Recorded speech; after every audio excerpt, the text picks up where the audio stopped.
Hey, welcome to the second video here in this series, Story Weave series. And I have a prop here. What I want to call attention to in this video is that associated, we said last time, the whole purpose of Story Weave really is to address the brokenness of our supply of story that our children have about the nature of this universe we're born into. I haven't probably said it yet, but in 2004 I really had 4 questions that were burned in my heart. One of them is, what kind of place is this? That's the first one. And that is the question of what kind of place this is we're immersed in as people, as humans, that we're born into, and that we share with animals and things. But what kind of place is this? Burns in the heart of a lot of kids, and we introduce them to the kind of place we think this is with our supplies of story. The point of Story Weave is that the 2 supplies, one is about physicality, the other is about spirituality, and the 2 supplies of story don't really come together where we can understand them, where a child and where we can understand them together in a way that's useful in daily life and is consistent with science. So what I have here are really the representatives of the 2 representatives of the 2 lines of story that we have and that our children have now, and they will have. And of course one of them is the Bible, which in the introductory picture, this is one version of the Bible. And this story is really not about the Bible. It's more about what is in a way a hindrance to appreciating and understanding the Bible and its role in our lives. And I'm not going to pretend to speak about the Bible because I'm not really equipped for that. But I do know that this other book, let me put this back here, this is not comparable to the Bible. I'm not saying it is. But this is a book. It's by Roger Penrose. It's called, the title of it is The Road to Reality, A Complete Guide to the Laws of the Universe. So this book, in a sense, it's not the Bible of physics, but it's darn close to it if a person wants to know what all, wants to understand or have some authoritative book of physics. This is an accepted one. Sir Roger Penrose is a knight and a university professor, very distinguished.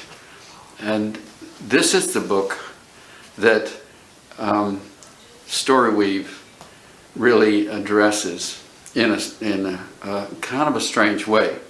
In that our Story Weave, the basis, the foundational book of Story Weave is about something called toy physics.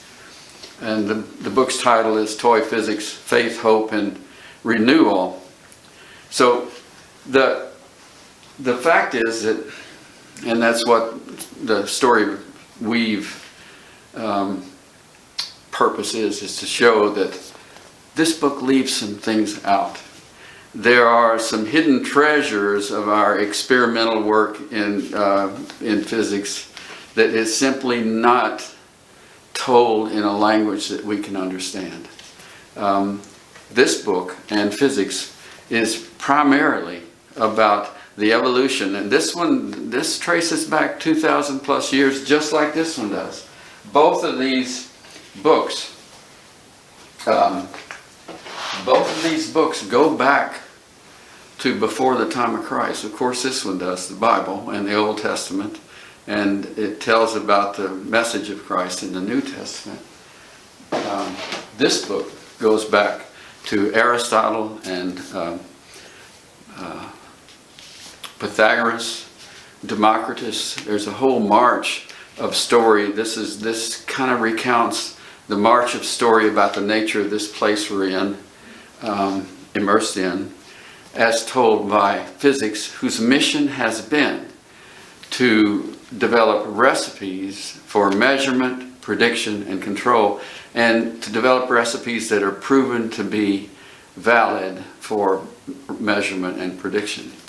So the message of StoryWeave, and it's a really fun message, is that this is told in a specific language. It's the language of measurement and control. This one is primarily about sensation, perception, and choice. It's about in here. To me, at least, the Bible is about in here behavior.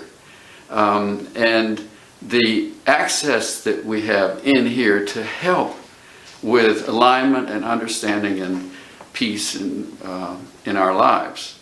So the Bible is primarily a sensation, perception, and choice story, and physics, which is about physicality, but more specifically, this book is about measurement, prediction, and control of physical things out there. So here's what we have.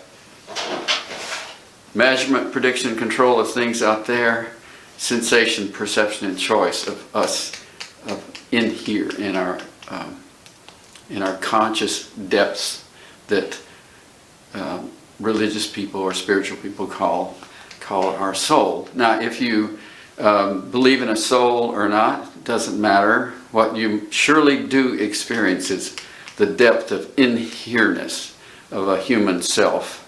You know, I'm myself, and there's an in here within me that's deep. And the same is true for you as a person, and it's the same is true for all of us. So we have these two long lines of 2,000-year-old stories. And the problem is, as the prop originally showed, is that those stories, they don't form a nice triangle like this. It's broken. And later, I'll call this our broken social bond, meaning that we have a social bond to gather together stories that we all agree on, or pretty much there's agreement that tells us, and we could pass on to our children accurately, the nature of this place we're born into.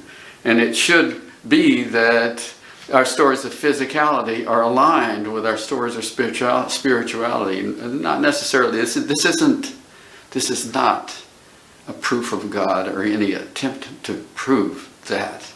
This is speaking to a certain kind of experience, the depth of experience that spirituality speaks to. And it's about having story that can lead our kids to experience that depth and find that it is the very depth that's spoken of and taught in here in the Holy Bible.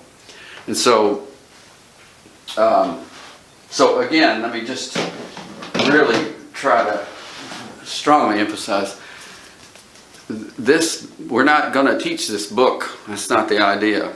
We're going to talk about what's missing here, or what isn't told, or what is told in a language that's measurement and prediction, where we really would prefer to have it told in the language of sensation and perception.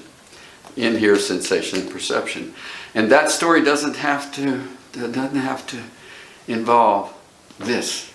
But this story is a deep story that tells us, a deep, holy, and sacred story that speaks to our inside consciousness and the depth of sensation and perception that is available as an experience to us. This speaks to that. And this one should speak to it in a different way. But it doesn't. Now, it's not because the content isn't there, it's because something's missing. And in fact, there's been a problem. There's a problem in history, a kind of like a tragic divorce. And so we'll speak of it in that way. There's been a tragic divorce in the telling of this story. And we'll get into that. That's where we start getting into the real meat of story weave and of toy physics. I know at this point the term toy physics, you think, what? You're trying to imagine what it means. We're going to get into that kind of meat pretty soon. But first, it's just to recognize we're not trying to prove anything about this book. We're trying to address the story of physicality and say, hey, there's something you guys aren't telling. There's been a tragic divorce in your history that you're not recognizing or that isn't being told. And we are going to get to that. So thank you. We'll continue this series, and I hope you come back. Thanks.